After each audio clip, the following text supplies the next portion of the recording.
Quand on a notre site internet, quand on est sur notre profil Facebook, on ne montre qu'une partie de nous-mêmes. Quand on vous croise, vous diffusez une image de vous-même le jour, ce n'est pas forcément celle que vous diffusez de nuit. Vous avez un Dr Jekyll et un Mr Hyde. On a tous ça.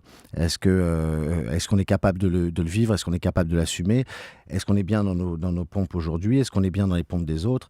Tout ça, ça fait partie de cette pas matérialisation, mais dépersonnalisation qu'il y a depuis l'avènement du digital, qui est arrivé dans les années 2000, où les gens, effectivement, Internet nous rapproche, mais aussi nous sépare. Voilà. Vous l'avez pensé comme ça, Mathieu Delaporte? C'est une métaphore de notre époque? Oui, s'il te plaît, Mathieu. Oui, non, c'est une métaphore de notre époque. C'est vrai qu'aujourd'hui, ce que disait Mathieu, il y a avec les profils Facebook et on se crée tous une sorte de double numérique, une sorte de double idéal. Les gens se prennent dans leurs photos quand ils sont en vacances, ils mettent les musiques qu'ils aiment en général, ils mettent que les morceaux qui ont l'air super, leurs copains sont tous super. Donc, c'est une espèce de soi idéal.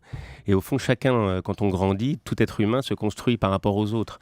L'être humain se construit dans l'imitation, on apprend à être... Les enfants grandissent en copiant. Et la question, c'est quand est-ce qu'on quitte la copie pour devenir vraiment soi-même? Et dans les typologies de personnages, de psychologie, de gens qui ont ce besoin de se trouver en un autre, c'est souvent des gens qui savent exactement ce qu'on attend d'eux, qui savent faire ce qu'on attend d'eux, mais qui ne savent plus au fond ce qu'ils attendent eux-mêmes d'eux-mêmes.